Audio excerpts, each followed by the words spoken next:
ẹ̀yin èèyàn lé gist yìí tún lágbára o. Wọ́n ní àǹtí wa wọ́n ló pariwo pé gbogbo owó tí kábíyèsí ń ná fún Queen Naomi pé ó ti pọ̀ jù, pé kábíyèsí ló ń fọ́ǹdì Queen Naomi, pé kì í ṣe pé Queen Naomi ló lówó. ẹ̀yin èèyàn lé gist tá a gbọ́ dé tá a mú wá fún yín o. Ó ní pé back and front pé ní kábíyèsí ń fọ́ǹdì Queen Naomi, pé oríṣiríṣi nǹkan ní kábíyèsí ń gbé ṣe fún Queen Naomi. Ó ní kábíyèsí láwọn máa ṣe school fún Queen Naomi. Ó ní wọn ò tí ì ṣe school tán. Ó ní wọ́n tún ti bẹ̀rẹ̀ sí gbé nǹkan míì investment oríṣiríṣi fún Queen Naomi. Pé kí ló dé, pé ṣé òun ó ní nǹkan kan tó ń ṣe fún kábíyèsí tí kábíyèsí fi abandon òun tí wọ́n fi dá sí òun pẹ̀lú gbogbo nǹkan tó ń ti ṣe fún kábíyèsí, pé ṣé bó ṣe yẹ kí kábíyèsí treat òun ni. Ó ní ètò wá jọ òun lójú jù, ó ní tìwẹ̀ tó yẹ kóun wá ṣe omi fún kábíyèsí. Ó ní kábíyèsí lọ para àtàkùn wá ṣe é. Mo máa ń sọ Yorùbá lórí channel mi, mo dẹ̀ máa ń sọ̀rọ̀ nípa celebrity gist and royal gist and politics and so on. So ẹ̀yin tẹ́ bá ti subscribe, ẹ lọ subscribe o, so that n bá ti post any gist ẹ máa rí. Ẹ jẹ́ ká jọ go into this gist. Wọ́n ní Ashley pariwo fún kábíyèsí wípé kábíyèsí ló ń fọ́ǹdì Queen Naomi, wípé níbo ni Queen Naomi ti rí adúrú owó tán nìyẹn. ẹ̀yin èèyàn lé àbẹ́ẹ̀rí pé ó lágbára. Ní Ashley wọ́n ló ń pariwo pé gbogbo owó tí Queen Naomi ní kábíyèsí ló ń fọ́ǹdà wọn. Tí kábíyèsí ò bá wá fọ́ǹdì Queen Naomi, ta ló fẹ́ kó fọ́ǹdì Queen Naomi? Àǹtí wa Number one, Queen Naomi bí ọmọ ọkùnrin fún kábíyèsí. Number one nìyẹn. Number two, kábíyèsí ti fẹ́ Queen Naomi kan tó fẹ́. Kábíyèsí ò dẹ̀ sọ fún yín wípé àwọn divorce Queen Naomi. Gbogbo owó tí wọ́n ti ń gbà tó fi ń ṣe gbogbo activity tó ń ṣe ní palace, ṣé Queen Naomi bẹ́ẹ̀ rojọ́ lé lórí?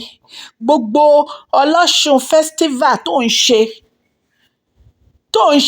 ṣé o gbowó láti fi sponsor gbogbo ẹ̀? Àwọn nǹkan tí ò yẹ kẹ́ ẹ sọ̀rọ̀ sí lẹ máa ń sọ̀rọ̀ sí. Gbogbo owó tí kábíyèsí ń fún Queen Naomi, ọmọ wọn náà ń kó fún. Ọmọ wọn ló ní. Ọmọ wọn náà sponsor. Tí kábíyèsí bá tiẹ̀ wá sponsor Queen Naomi, kí ni tiyín? What is your own business with that? O ṣe mind business ẹ kó o kọjú mọ́ nǹkan tó bá wá sí palace. Where is your heart full of hatred? Nǹkan tó fi ń ní problem nìyẹn. Because gbogbo inú ẹ is full of hatred. Tí èèyàn ò bá jọ̀wọ́ gbogbo ọkàn èèyàn fún Ọlọ́run, tó bá ń ro ibi sí ọmọ ẹnìkejì ẹ, problem ni. Ẹ̀ṣẹ̀ ńlá ni. Ẹ̀ṣẹ̀ ńlá ni, nítorí pé inú ẹ gbọ́dọ̀ mọ́ sọ́mọ ẹnìkejì ẹ. Wọ́n máa yóò robi sí ẹ. Kò ní ẹ lára. Kò rí tí ẹ rò. Ṣùgbọ́n ìwọ, ọ̀rọ̀ Naomi, ọ̀rọ̀ Queen Naomi ṣá ló máa gbé sọ́kàn. Ẹ jẹ́ fúnra yín nísinmi gbogbo yín. Ẹ jẹ́ fúnra yín nísinmi. Ẹ̀yin èèyàn lé, ẹ rántí bí olórí Lónkẹ́ bó ṣe ń sáré kiri ńgbà yẹn tó lòun support kábíyèsí àti Queen Naomi. Àṣé ó fẹ́ wọlé sí kábíyèsí lára ni. Ṣé irú àwọn yẹn ni kábíyèsí máa trust? Àwọn èèyàn ń béèrè pé kí ló dé tí kábíyèsí fi ń gé kéèkì birthday wọn fúnra wọn. Why tí kábíyèsí ò ní gé kéèkì fẹ́ birthday wọn fúnra wọn? Number one, that cake is a special cake. Anointing cake ni. Wọ́n ti bless kéèkì yẹn. So ọwọ́ tó bá máa kàn, ọwọ́ mímọ́ ló gbọ́dọ̀ kàn. Ẹ mọ̀ pé gbogbo àwọn tó jẹ kéèkì yẹn lọ́jọ́ yẹn, ìyípadà máa báyé wọn ni. Ìyípadà ó máa báyé wọn ni, nítorí pé wọ́n ti bless kéèkì yẹn. So gbogbo yín, gbogbo ẹni tó bá ti ro ibi nínú ọkàn ẹ̀ sí Queen Naomi, bó ṣe máa rí fún nìyẹn. Nítorí pé woman yìí kò robi sí yín. Àtọyọ́ tẹ́ ti ń bú woman yìí, tẹ́ ti ń sọ̀rọ̀, tẹ́ ti ń ṣépè, tẹ́ ti ń ṣe gbogbo ẹ̀. Woman yìí kò gbìn, kò sọ nǹkan kan. Ìwọ Ashley yìí náà ni problem àti Mariam. Kí ni Queen Naomi ṣe fún yín gangan? Kí ló gbà lọ́wọ́ yín? Kí ló gbà lọ́wọ́ yín? Queen Naomi ò sọ nǹkan kan sí yín.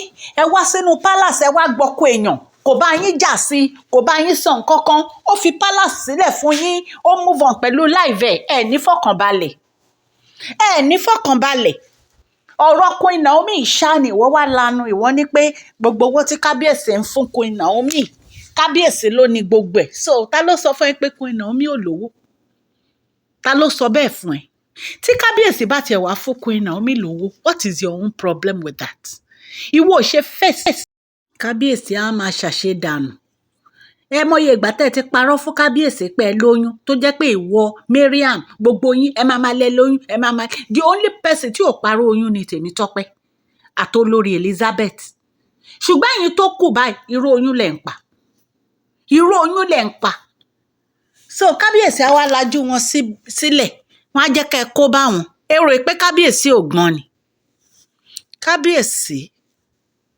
ẹ jọ nítorí Ọlọ́run ẹ tètè gbégbèsè kíákíá ẹ wá bí kó àwọn olórí sí kán jẹ́ kátẹ́gùn àlàáfíà fẹ́sẹ̀yìn àti Queen Naomi ẹ jọ̀ọ́ o èmi ò ní Queen Naomi ń padà bọ̀ wá sí palace o ṣe mọ̀ pé a ti ń sọ fún yín pé Queen Naomi ti dúró lórí ọwọ́ wọn pé táwọn olórí yóò bá kúrò ní palace àwọn ò ní padà wá orí ọwọ́ wọn náà dẹ̀ ṣì wà nǹkan tí kábíyèsí dẹ̀ ń sọ fún wọn ni kán lọ ra lé so kó o ra lé ọ̀rọ̀ owó ló ń sọ èwo gangan ló nífẹ̀ẹ́ ṣé owó ló nífẹ̀ẹ́ àbí kí ni tó bá yẹ máa lẹ nífẹ̀ẹ́ kábíyèsí irọ́ ni ìfẹ́ ẹ̀rọ lẹ ní sí kábíyèsí ìfẹ́ ẹ̀rọ the only person tó nífẹ̀ẹ́ kábíyèsí ni olórí Tèmítọ́pẹ́ olórí Elizabeth àti Tóbi ẹ̀yin ìyókù fake love lẹ ní sí kábíyèsí ẹ wá sí palace yẹn torí olórí ni nítorí olórí lẹ fi wá sí palace yẹn nítorí title olórí lẹ fi wá sí palace yẹn kábíyèsí dẹ̀ ti mọrú yín